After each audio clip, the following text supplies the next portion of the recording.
মাধ্যমিক 2026-এর জন্য যেই উপপাদ্যগুলো প্রচুর ইম্পর্টেন্ট, মানে প্রথমটা হচ্ছে ব্যাস নয় এরূপ কোনো জ্যায়ের উপর বৃত্তের কেন্দ্র থেকে লম্ব অঙ্কন করা হলে ওই লম্ব জ্যাটিকে সমদ্বিখণ্ডিত করে।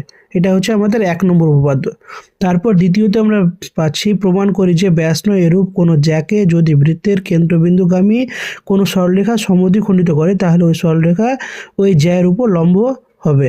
আচ্ছা, এই দুটো 32 আর 33-এর মধ্যে খুব ইম্পর্টেন্ট কিন্তু, ঠিক আছে। তারপরে আসছে আমাদের কোনো বৃত্তের একটি বৃত্তচাপের দ্বারা গঠিত সম্মুখ কেন্দ্রস্থ কোণ ওই চাপের দ্বারা গঠিত যে কোনো বৃত্তস্থ কোণের দ্বিগুণ হবে। আমরা জানি কি কেন্দ্রস্থ কোণটা বৃত্তস্থ কোণ বা পরিধিস্থ কোণের দ্বিগুণ, এই যে ওই প্রমাণটা আমাদের এটা উপপাদ্য দরকার, ঠিক আছে। তারপরে এটা ইম্পর্টেন্ট কোশ্চেন আসছে কি অর্ধবৃত্তস্থ কোণ কী হবে? সমকোণ। অর্ধবৃত্তস্থ কোণ সমকোণ, এটাও খুব একটা গুরুত্বপূর্ণ উপপাদ্য, ঠিক আছে। তারপর যেটা আমাদের আসছে বৃত্তের কোনো বিন্দুতে স্পর্শক ও স্পর্শ বিন্দুগামী ব্যাসার্ধ পরস্পর কী হবে? লম্বভাবে অবস্থিত। এটা একটা 41 জায়গায় একটা আছে বৃত্তের বহিস্থ কোনো বিন্দু থেকে যে দুটি স্পর্শক অঙ্কন করা যায় তাদের স্পর্শ বিন্দু দুটির সঙ্গে বহিস্থ বিন্দুর সংযোজক সরল রেখাংশ দুটির দৈর্ঘ্য সমান এবং তারা কেন্দ্রে সমান কোণ উৎপন্ন করবে। এটা একটা উপপাদ্য। 41 হচ্ছে, 41 হচ্ছে, আর একটা আছে আমাদের 42 জায়গায় এটা দেওয়া আছে কি যদি দুটি বৃত্ত পরস্পরকে স্পর্শ করে তাহলে স্পর্শ বিন্দুটি কেন্দ্র দুটি সংযোজক সরল রেখাংশের উপর অবস্থিত হবে। এই যে 40, 41 আর 42 এই তিনটে উপপাদ্য পাচ্ছি, এই তিনটে উপপাদ্যের মধ্যে একটা আসার প্রচুর চান্স আছে।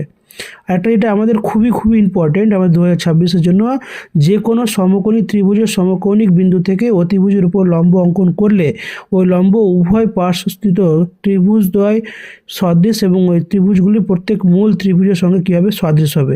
এটা হচ্ছে আমাদের 2026-এর জন্য প্রচুর ইম্পর্টেন্ট একটা কোশ্চেন। প্রয়োগগুলির মধ্যে যেগুলো খুবই গুরুত্বপূর্ণ সেগুলো কয়েকটা দেওয়া আছে। তাদের মধ্যে প্রথমটা হচ্ছে যুক্তি দিয়ে প্রমাণ করে যে কোনো বৃত্তে দুটি সমান জ্যা কেন্দ্র থেকে সমদূরবর্তী। 2 নম্বর বলছে একই বৃত্তস্থ সকল বৃত্তস্থ কোণের মান সমান হবে।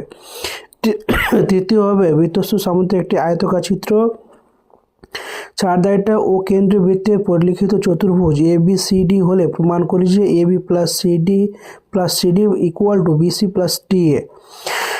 5 নম্বরটা বলে সুমিতা দুটি বৃত্ত অঙ্কন করেছে যারা পরস্পরকে ও বিন্দু স্পর্শ করেছে। যদি PQ এবং RS দুটি বৃত্তের ব্যাস হয় যারা পরস্পর সমান্তরাল তবে প্রমাণ করে যে PO এবং S তিনটি সমরেখ। আচ্ছা, 6 নম্বরটা দেওয়া আছে। 6 নম্বরটা খুব গুরুত্বপূর্ণ একটা কোশ্চেন, দেখবে তোমরা, প্রচুর গুরুত্বপূর্ণ এই 6 দাগেরটা। তারপর 7 দাগে যেটা দেওয়া আছে, 7 দাগেরটা খুবই গুরুত্বপূর্ণ। আমাদের প্রয়োগ কিন্তু কারো কমন আসে না, কিন্তু আমি যতটা দেওয়ার চেষ্টা করেছি তার মধ্যে অনেকটাই চান্স বেশি আছে থাকার, কারণ খুবই গুরুত্বপূর্ণগুলোই তোমাদের শুধুমাত্র দেওয়া আছে। 8 দাগে যেটা দেওয়া আছে এটাও খুব গুরুত্বপূর্ণ, তোমরা লক্ষ্য করে দেখবে যেগুলো দেওয়া আছে উপপাদ্য, প্রয়োগ আর সম্পাদ্য, এই জিনিস যেটি দেওয়া আছে এটি খুবই গুরুত্বপূর্ণ দেওয়া আছে। তো ভালোভাবে তোমরা দেখে অবশ্যই যাবে পরীক্ষা হলে। লাস্টে এটা দেওয়া আছে, এটাও একটা গুরুত্বপূর্ণ প্রয়োগ দেওয়া আছে। সম্পাদ্য, পরিবৃত্ত, স্পর্শক এবং মধ্য সমানুপাত থেকে খুবই গুরুত্বপূর্ণ যেগুলো।